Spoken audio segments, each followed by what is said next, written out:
hogyan készítsünk ebbe a júliusi kánikulába, amikor hőségriadó is van, hűsítő, finom fagyit. Kriszti vagyok, az életfűszeres, és 2007 óta foglalkozom egészséges életmóddal és ételekkel. Ez most éppen málnás körtés fagyi lesz, lesz benne banán is az állag és az édesítés kedvéért, de se cukrot nem tartalmaz, se tejterméket, csak tulajdonképpen a gyümölcsöket, és fogunk használni hozzá.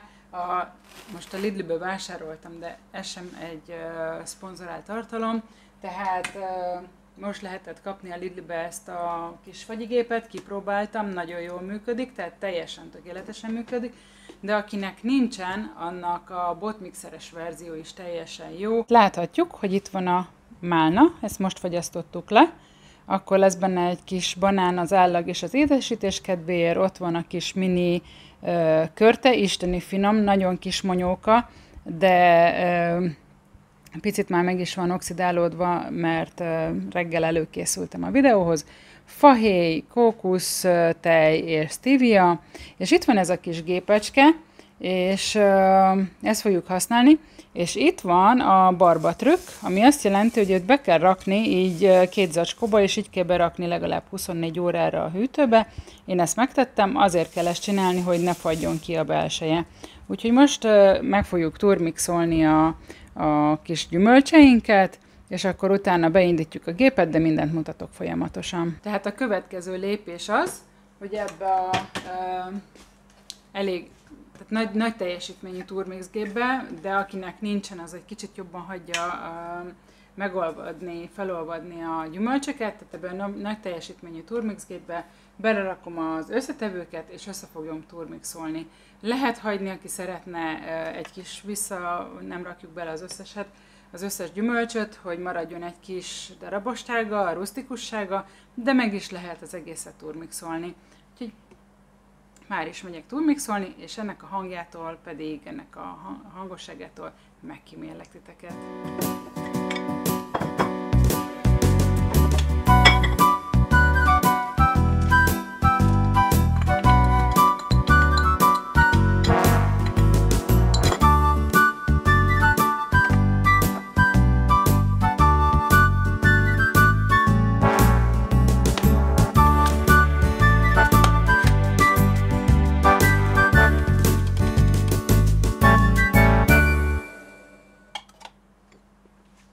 Beleraktam a turmix kehelybe a 2-3 deci kókusztejet.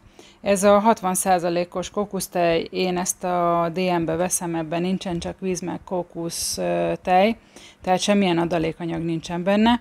Beleraktam a banánt, a málnát, és ott van a körte alul, és akkor raktam rá fahéjat, opcionálisan egy icipici stéviát, hát ha kevéssé lesz édes a banántól, és a fahéj azért is fontos, nem csak azért, mert finom az íze, hanem a fahéj az, ugye különböző gyümölcsök lehet, hogy összevesznének a pocakunkba, de ez az erjedést meggátolja. Tehát ez nagyon fontos a gyümölcsökben, amikor többféle gyümölcsöt eszünk, vagy minden esetre minden gyümölcsös ételbe jó, ha teszünk fahéjat, mert meggátolja, hogy erjedjen a pocakunkba. Most itt láthatjuk, hogy ez egy nagyon szép folyékony, tulajdonképpen egy séknek mondható, tehát egy sűrű állagú turmixot kaptunk, és ezt bele fogjuk önteni. Most be fogom indítani a gépet, mert csak úgy szabad elindítani, beleönteni, hogyha elindul. És ez kétféleképpen tud pörögni. A lényeg az, hogy ezt most így látjuk, hogy pörög, és elkezdem beleönteni a turmixot. Gondoltam, hogy megmutatom, még mindig megy a fagyi készítés. Most már nem fog sok időbe beletelni, mert már látszik, hogy sűrűsödik, és már egyre nehezebben viszi a lapát, amúgy egy műanyag lapát van, és ahogy elég sűrű lesz, akkor ő elkezd visszafele fordulni. De hát gyakorlatilag így néz ki. És akkor most már szerintem csak a végeredménnyel fogok jönni.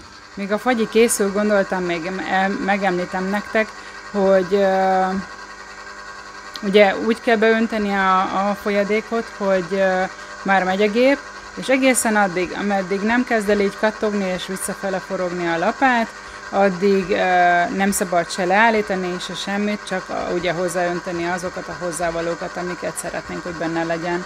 Úgyhogy most már remélem hamarosan elkészül a fagyink. Na, itt láthatjuk, hogy elkészült a fagyi, és már most ebben az állapotában is, most lehet, hogy így félkézzel nem vagyok olyan ügyes, de így gyönyörűen gombócolható. Láthatjuk, hogy így. De egyébként ezt még be kell rakni a mélyhűtőbe, vagy akár rögtön fogyasztani. Most én kiszedek így 3 gombócot. Hát töredék árból, mint amit most így lehet kapni. Na, itt van a kis fagyink elkészülve, és akkor itt van a szép kis 3 gombóc, a kis 70%-os csokiból törtem picit rá.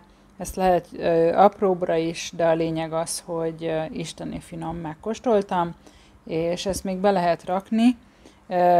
Előkészítettem egy ilyen, hát amúgy fagyis doboz volt, ilyen kártadóros, de tök mindegy, mert nem ez a lényeg. A lényeg az, hogy a mennyisége 500 g-at töltöttem meg, és ez valószínűleg tele is lesz, majd még csinálok róla egy fényképet. Úgyhogy ennyi volt a fagyi mára, és remélem, hogy tetszett a videó, ha igen, akkor iratkozzatok fel, légy szíves, és akkor is ilyen isteni szuper tartalmakat fogtok kapni, meg ilyen ötleteket, meg recepteket, és Kriszti voltam, az életfűszeres puszi, de mindenképpen bármilyen napod van, ebbe a hőségbe egyetek egy kis fagyi.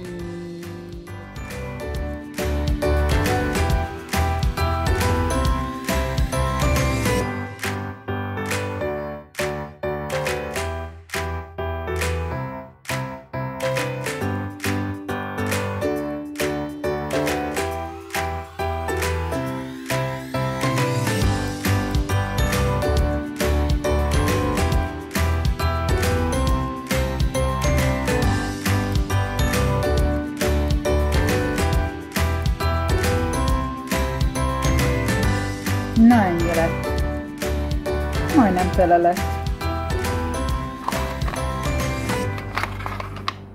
Így.